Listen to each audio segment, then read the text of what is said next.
Are you trying to fit within a stereotypical interior design persona as an interior design business owner? Well, today's guest, Shoshanna Shapiro of Show & Co., is going to walk us through her journey and how she does the exact opposite and how that's so important for your business. Stay tuned.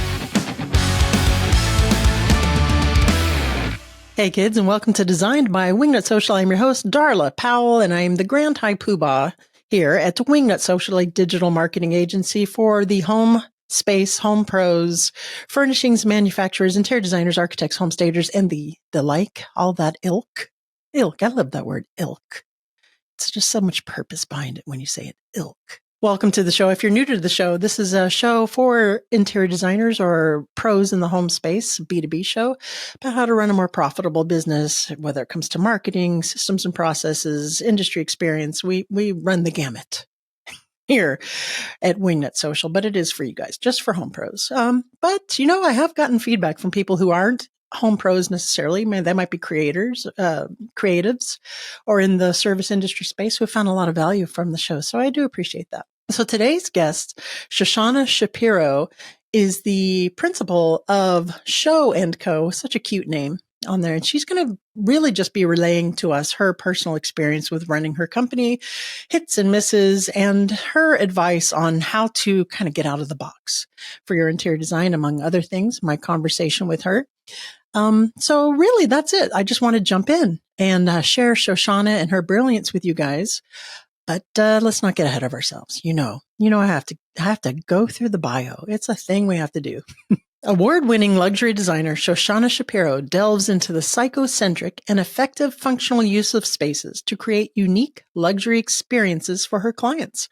Her approach to design not only reveals the inner beauty and style of her clients, it rejuvenates the soul. As a well-established designer, Shoshanna is no stranger to tackling challenging projects from complete renovations to new additions.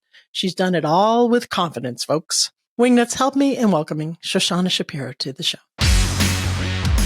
Hey there, Shoshanna Shapiro. Welcome to the show. How the hell are you? I'm great, Darla. How are you? I'm doing really, really well. Thank you so much for joining me. And thank you for being so flexible with your schedule as I had my veneer reattached. Good times. What a show of a week this has been. My gosh. Were you eating crabs veneers. Or something? I don't tell my dentist, but I was actually eating like some mixed nuts. But veneers are supposed to last you like 10, 20 years, not 6 months, right? Yeah. So yeah. So a little concerning, but thank you. Thank you for being so flexible. Sure. I really appreciate it. I've never really had issues with my teeth until I hit menopause. And for some reason, that's a thing. I was talking to someone else the other day and they're like, oh yeah, same. So I look forward to that. Yeah. I think too, your body goes through different phases where you're just like your immune system goes whack and all of a sudden everything can go wrong. Yeah, it's a hormonal thing, like estrogen. Once your estrogen starts dipping, that's it. You might as well just get the cane and sit in a chair somewhere. Good times. Good times. That's not me. No, I don't see that. Well, Shoshanna, you have an interior design firm. Of course, you're an interior designer, and your interior design firm is called Show & Co., which I think is adorbs. Thank you. That's such a cute name. So still working on the co part, but yeah. Aren't we all? Aspirations. Yeah. And today we're going to talk about just diversifying yourself and your creativity, not getting stifled or thinking within the box as an interior designer. And we're going to talk about your journey and how you've dealt with that at Show & Co. Okay. And we're just going to have an organic conversation around that. But before we dive in, can you just tell us a little bit about yourself and Show & Co. just really briefly, and we'll get started. Yeah. So I started my business in 2019. I was still working with builders at the time, and I was slowly phasing out of that and starting my own thing. I'd actually worked as an interior designer running my own business years prior with a totally different focus. While I was raising my kids, it kind of happened to me. I didn't do it on purpose. I always wanted to be a stay-at-home mom and really devote myself to the kids and their time, especially when they were really young. And so, it started by friends coming over, seeing my kids' spaces and saying, hey, how'd you do that? Can you come help me with mine? And so I really didn't think of myself as running a business back then. And I primarily focused on kids' spaces. It was really, I think they knew once they started talking to me how important it was for me to my kids would change their room every 2 years. And that was me. and it was like, it was for me, it was an emotional connection. Like I remember when I was a little girl and that one time my mom let me pick out wallpaper. I was from a family of 5, and I was the middle child. I was the ignored kid. So for me to have the opportunity to pick out wallpaper was huge. And it made me feel like I had an identity. And, so I always connected back to how important like a kid's journey is. They have no control whatsoever. Everything's thought and done for them. But the one place, and they're trying to figure it out. They're trying to figure out who they are, what makes them special, and that kid's room, that space, that's their one place where they can change, they can express themselves or whatever. And it just, Right. So anyways, once they started talking to me, they realized that, okay, we'll just, instead of taking advice, you just come and do my kids' room. And so I started that, but I was doing it while I seriously didn't take myself seriously. I was doing it while my kids were asleep. Did you have another career at the time, or were you stay-at-home mom? Okay. Well, I come from a strong background of art and artists, and my mom was very creative. She was very entrepreneur. I can't say the word. she would come up. She was a crazy Dutch woman. She would come up with so many different ideas with her best friend, and they were going to write a book, and they were going to do this, and they were going to do that. And so I was exposed to that, and she was very creative. She was always making things. I remember her decoupaging a lamp, and she was the woman that was always making all the gingerbread houses every year. And she was always very creative. And then she married an artist, and the artist was a quadriplegic artist. So he painted with a brush in his mouth. And my daughter grew up watching that, so it was really cool to come from a background of just that kind of creativity, and also just the message that, you shouldn't let things stop you from doing something amazing. Well, talk about thinking outside of the box. I mean, that's definitely an example of, who cares? I'm just going to do it anyway, for sure. And in the green room, we were talking a little bit more about your background, which is unique. I don't believe, maybe I have, but tell us a little bit more about how you were raised. I think that's really interesting that sparked your accidental interior design business owner. Yeah. I mean, it comes out. I think I was raised Mormon. Right. And I love Mormon people. They're kind. They're great. Sure. So if I say anything bad, it's not about that. It was about my particular journey, being raised in a family of 5 and being in the middle child and being raised Mormon, I was always a quiet observer. I was always, my mom said I was the good one. I was the one that would just and it was true. I didn't have much of a voice.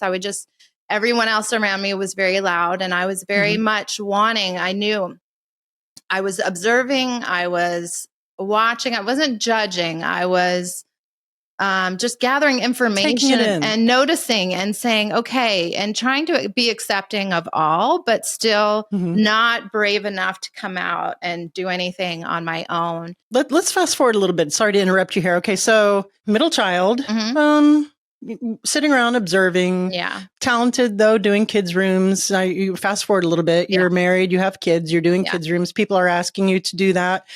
And today, when I'm sitting here looking at your business, Show & Co., I have your Instagram over here to the left. And if you're watching our YouTube channel, designed by Wingnut Social, I'm sure Nicole Lyons will put all of these in the graphics there.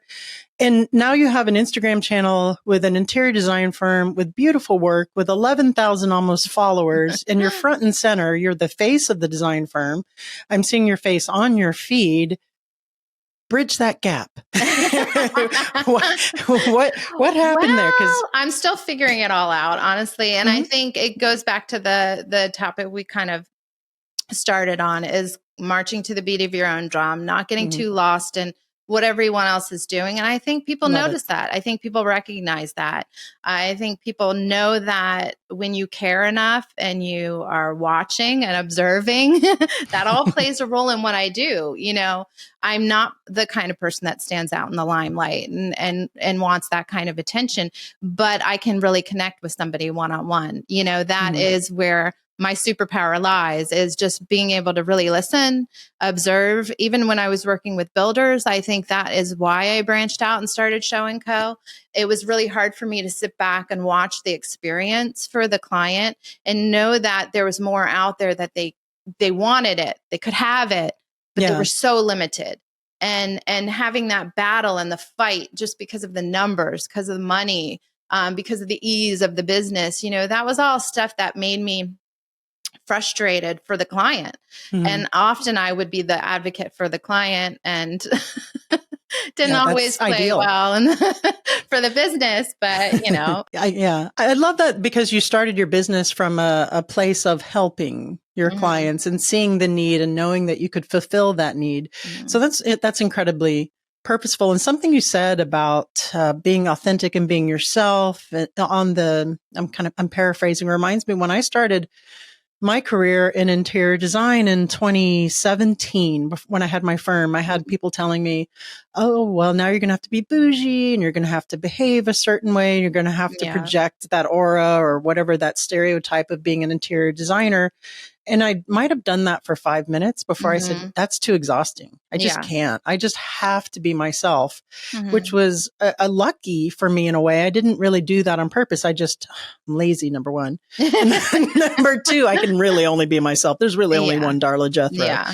And I found out by lucky accident that was a genius marketing stroke. Brilliant, but gets your ideal clients. And you find those people that are attracted to that type of personality to work with them. And that turns out to be a really nice partnership for the most of that. So how did you get comfortable in your skin to jump from being kind of invisible, not invisible really, but you know what I mean? Yeah.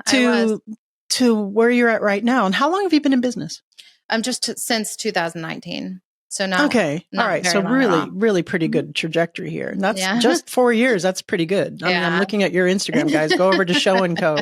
Show.and.co. Yeah. Only because Show plus Co. Show & Co. was taken already. Oh, was it? Yeah. Okay. Yeah, there's like a clothing brand or a clothing line or something. So, okay. Yeah. Darla Powell is taken too. So I had to put That's strange. I wouldn't think so.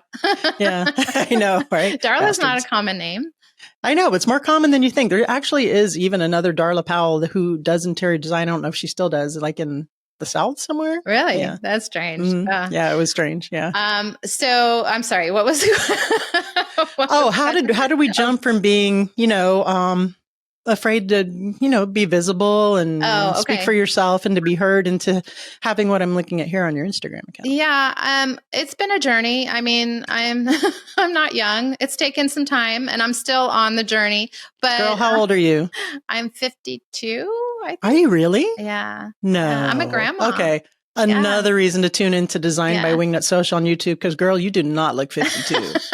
That's all that good Mormon living. It's my mom's Dutch background, actually. My mom is gorgeous. Well, was gorgeous. And she's... I would have taken 10 years off of the You have a filter. Did your husband put a filter on your... No. No, just a big light. I'm going to have to get some tips from you later. Okay, sorry. Keep going. Okay, so I think another part of my personality is that because I'm a quiet observer and I stayed quiet so long, part of my personality is I get to a point, I've done this throughout my life, where I've been watching long enough and now I'm ready to conquer. And I have this side of me that just goes and says, okay, what are you afraid of? And how can you tackle that fear and move past it? So an example of that is when I did live in Florida for 6 months, I went there. I was really into health and fitness because my family hadn't introduced me to that. And it was all new to me. So I'm like, what better place to go do biathlons and stuff? Go move to Florida. And I wanted to become a personal trainer. So, nice. Part of that was, okay, now I became an aerobics instructor because I needed to get, I have a fear of talking in front of people and getting myself out there. So I'm like, okay, how can I overcome this? Let's go from A to Z. Let's go in front of people and have to teach them class and be on stage doing that. And I remember doing that with my own kids too. My daughter was also very shy. So I put her in theater. It's just one of those things. It's always good to challenge. She was, she was intimidated by others. So I put her in karate. She had to fight grown men. I just think it's always good to push yourself. And I think because I didn't push myself for so long, I've just practiced that habit and I've become, I guess, good at it. You know what, Shoshana, that is rare, right? It's rare to find that person that is afraid of doing some who actually does it, right? Mm-hmm. And that's what separates, the great from the could have been greats for real. At the end of my podcast, every podcast, I say, get out there, get uncomfortable. Yeah. And be great, because getting uncomfortable and getting outside of what it is that you're comfortable with and you're used to and trying new things and bettering yourself as a human being is what makes us better. Yeah, exactly. So that's incredibly inspiring. And I do remember the aerobics days. Yeah. I used to have the leg warmers, the headbands. Have you seen the show Physical? It's a little too eerie. It brings it all back. I remember the movie. Yeah. All right. So we did the fitness. That'll do it. And also explains why you don't look 52 today, too, is that fitness background.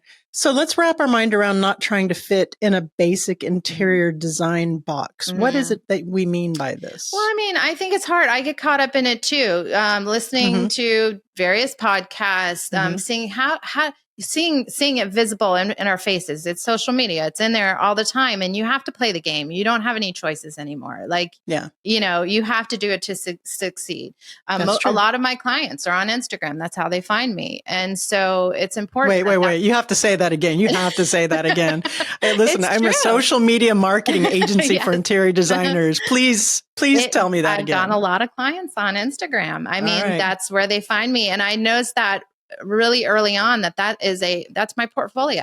People don't have time for websites, and we're living in the TikTok nation. People are so quick. They don't have time for it. So whatever is quick and bite size, they're going to do it. So, and they like to watch the story too, but just in bite size form. They like more up to date, like more real time updates and quicker turnover, new content, fresh content. You just can't get that with websites. Nobody's going to websites for that. They're consuming it like in a mass, bingey kind of way. So okay, sorry, I interrupted you because I heard that and I was like, I didn't know this going in, by the way, guys. So this is just another interior designer with testament to Instagram marketing. Yeah. But I get a lot of clients through Instagram, and I think it's important to play the game without getting caught up in the game, right? So you're watching others. It's hard not to watch I stalk a ton of designers, and I do that because I'd love to see what they're creating. I saw Lindy Galloway doing a raked plaster wall, and I'm just like, dude, that's so cool. And I stalked the place I froze the video, and I'm like stalking the guy's shirt. What does it say on there? And I'm finding the company, and I'm calling the company, and I'm like, how do I get this? This is so awesome. I see a lot of cool things happening. There's a lot of creativity happening on Instagram. So it's fun for me to also watch others and see what they're doing. But you have to play the game, and I'm not a game player. So how do you do that? You have to just kind of take what you can that's healthy and the rest of it, you try not to get caught up in it. And we're all going to get caught up in it. We all think somebody else is doing something better. Their life looks so good and things are going so well for them. How are they doing it? Well, the reality is, as soon as you start looking at what they're doing and getting caught up in that, that's when you stumble. It's better just to put your blinders on, put your nose to the grindstone and get the work done and look at, connect with your clients and find out what they want. Yes, you're there to offer all those fancy things like rake plaster, but you also need to connect with what makes them feel at home, what makes them feel good. And that connects me back to my childhood, and those little kids' rooms that I was doing. It's important for grownups too. We're all just grown-up kids that get lost in the shuffle, and we all need that comfort. We all need that oasis, and everyone's oasis is different. And to me, that's part of what makes interior design so fun, is seeing how that fusion can be created, and then the outcome of that. It's almost like you're an artist and somebody else is holding the brush and and providing the paint colors, but you still have to make something beautiful. And it's kind of a cool thing. I love that your attitude, and we talked about this in the green room, some about not getting wrapped up in what your competition is doing and comparing yourself to them. And I think that a lot of creatives and a lot of business owners fall into that trap and compare themselves to the success or the apparent success of their competition, peers, compatriots, however you want to say that. And talk themselves, right? Yeah. And I'm not as good, or I'm not doing that. So I think from a mental health perspective, that is terrific advice. When I was starting my interior design firm, I remember a business coach or someone asking me, what is your competition charging? What are they doing? I'm like, I have no idea. Yeah. I don't even, who is your competition? I mean, this was before I really got into the digital marketing game. And I said, I don't know. I'm just doing my thing. I'm focusing on doing my thing, which is a little naive. It's good to have some knowledge, especially if you're doing digital marketing. But I think from a creative standpoint, it's very easy to get down on yourself. And I like that. You have to really be able to separate and look at things with the lens that you are of getting inspired by the creativity and aspiring, but not to get down on yourself. So I do love that take. Yeah. I mean, it's hard. It's a challenge, it's not something that's easily achieved. Everyone's going to have, their slipping points, but at the same rate, it's like, this industry is very different than any corporate job. Yes, there's aspects of process that can be followed and should be followed, but every client is different. Every experience is different, and every creative outcome is going to be different. It is an art form after all. So it's going to be a creative journey, and it's imperfect, and there's no regulating that. You can't, I mean, I've gone through the different courses available and purchased certain things that are out there in the interior design industry. And it's all great and good, but when I try to follow it to the T, that's when I fail. I need to be able to infuse what I know and what is success for me, and understand that it's not just a business. It is a creative process. So, and that's a good thing to get back to too, because something else that we were going to address was when we lose our way a little bit and losing sight of why we got into the interior design business to start with, right? So, like you were telling us, you got in there because you saw a legit need. You had to help clients with their budgets, and you saw holes that needed to be filled because of other people weren't doing it correctly. So you saw that need in there. So you've been in business since, you said 2019 for 4 years, not quite, right? Maybe. Yeah. So where are you with maybe burnout or getting, you know what I mean? Or are we still too young? On that line so hard, but who isn't? It is a complex world we live in. You have to know a lot about a lot of things, and no one's there to really help. There's business coaches. They can cheer you on and tell you to stay on the line and keep the processes going. There are processes you can purchase. There's all of that. But you're doing so much. And I am right now on the verge of like, okay, I need to hire somebody. I've had somebody in the past. They left due to some health issues. They worked with me for 2 years. My daughter actually worked with me for quite some time. She did a great job. We worked together very well. But she left for her second child. It's going to be a while before she's back again. She will be back, but it's going to be a while. My son has done social media stuff for me in the past as well. And I've gone out trying to, try different things and do different things on my own or hire it out and, seeing what's out there. I'm still figuring it out. Right. I'm still pretty young in my business. I'm still figuring it out. It's a process. And as far as where I'm at the point where I am struggling with like, who should I hire? When should I hire them? The numbers are not clear yet. I'm only 4 years in business, right? And I don't have the history because everything has been different and evolving so quickly that every job is different. And yes, this next one is going to be better, but it's still like, you have to be a numbers person. You have to look at that too. And that's what I'm learning in this 4 years is that I have to be a little tougher on the numbers, on myself, on how I'm doing it. And I need to start looking at those professional industries like yourself. What can I hand off? Because I can't do it all. Well, a good way to look at that is to go through and say, what is your what are your areas of genius? You know, Mhm. where is it that Shoshanna excels? That's the Yeah. rainmaker. It's the Yeah. design. And maybe it's not, I'm just speaking out of my here. I don't know if any of this is true. Maybe it's not the CAD, or maybe it's not the Mhm. social media, or maybe it's Yeah. not P, or whatever it is. And then offload those so you can keep Yeah. making your, $100, $200, $300 an hour, Mhm. whatever it is, doing the Well, rainmaking. and even if I love Mhm. doing those things, it's Mhm. not sustainable long term. It's No, just it's not. not. Yeah, it really isn't. Yeah. And I do have a couple of really good industry coaches if you want. Awesome. After the show, I can give you some link that can help you in that way, which Awesome. is pretty invaluable. I resist getting a coach for a long time Yeah. for the agency, and I have one now, and it's made a huge difference. So I do know that can make a big difference. I don't know if you've ever worked with that, but it can just help you even I haven't. reassert Yeah. almost what you know, just give you Yeah. some validation sometimes. Well, being that quiet Mhm. observer growing up, what I learned really quickly is that there's always two perspectives. There's always Mhm. something you don't know. So you Always. can't decide for yourself what that is. It's always good to hear somebody else tell you. And I Yeah. always ask the dumb questions, even to my clients. If I No know the such thing. answer, I'm still going to ask the Mhm. dumb question because I want to hear it from them. I want to hear what their thoughts Mhm. are. So I think a business coach, that's the perfect person to do that with. You can Mhm. spit out all of your stuff. And even when you get too much into your what you think you know, they can set you straight, I You'd would be surprised. imagine. Yeah. Sometimes I think I know everything. And Yeah. when people make me see something that I don't know, I'm like, oh my God, I don't know anything.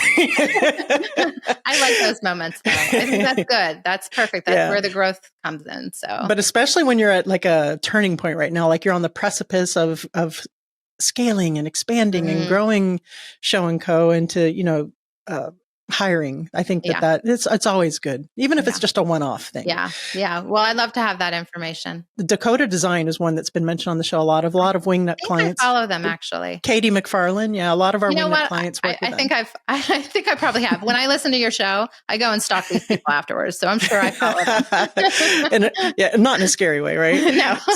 So we went into the creative design business, and when I say we, I mean you. But me too. We go into it with, I'm going to create beautiful things. It's going to be artsy fartsy, and I'm going to make people feel great, and this is all going to be warm hugs and rosy feels, But then when you get into the business of it, you realize this is a real business. Yeah. There's some headaches, there's some Mhm. sleepless nights. So going Yeah. back to before we get into the What Up Wingnut round, to adjusting for that and getting back to the roots of why we started the business, but healthily incorporating being a successful business owner. How do you find that you ground yourself when those thoughts come in?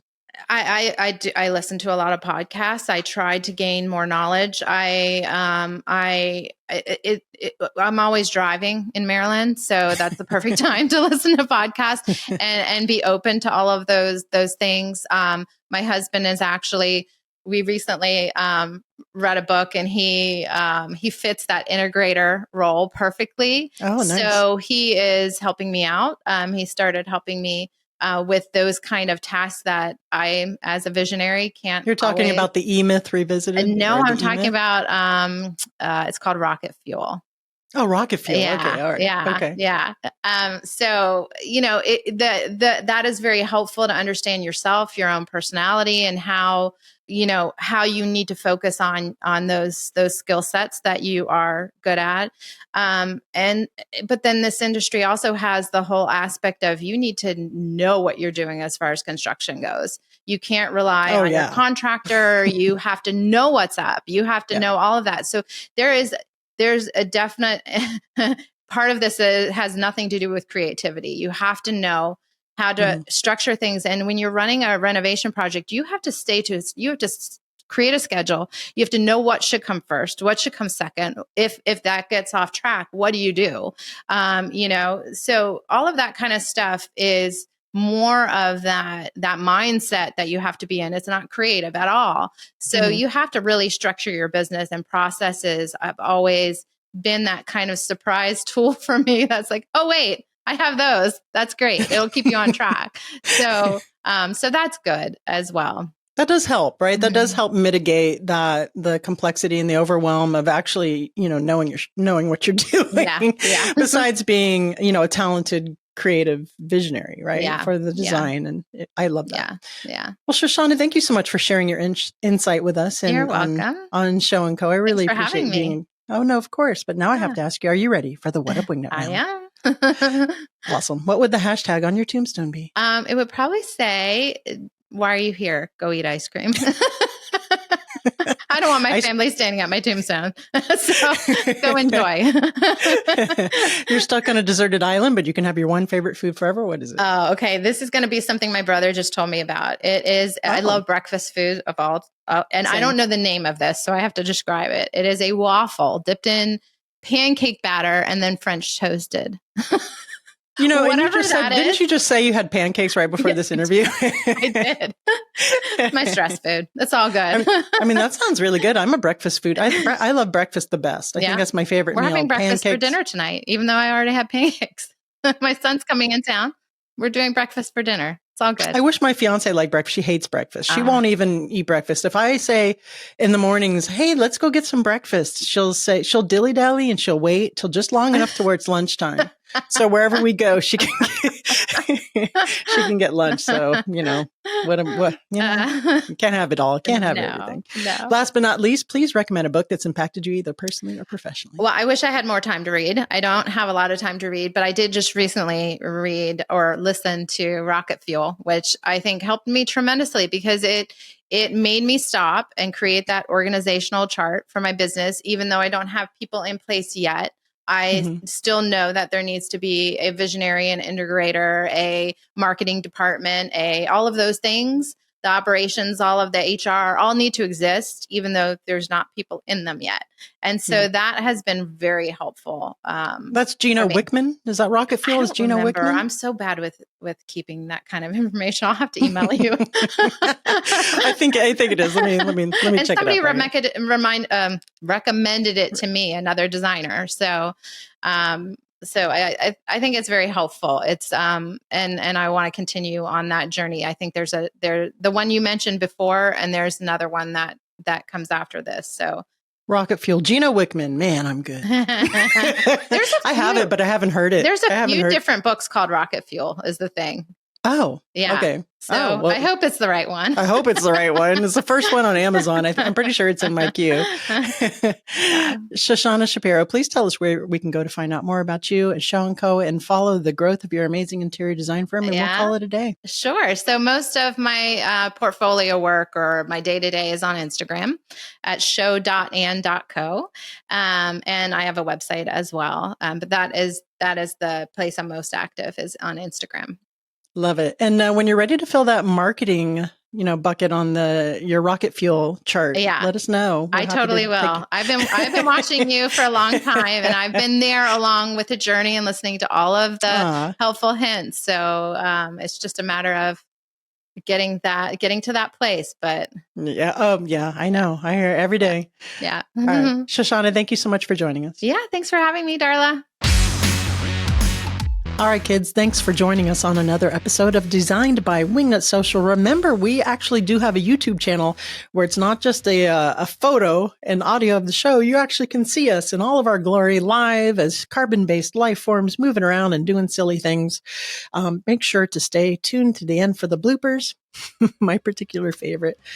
I'm just not right. I think I'm just not right in the head. Sometimes, I admit it. All right, folks, that's it for this episode. Make sure to tune in every Wednesday for interviews as brilliant as this one with Shoshanna Shapiro. And of course, we will be bringing back the mini new sesh. We just took a little break. If it's not back already, it will be soon. So don't you worry about that. And remember, until next time, to get out there, get uncomfortable, and be great.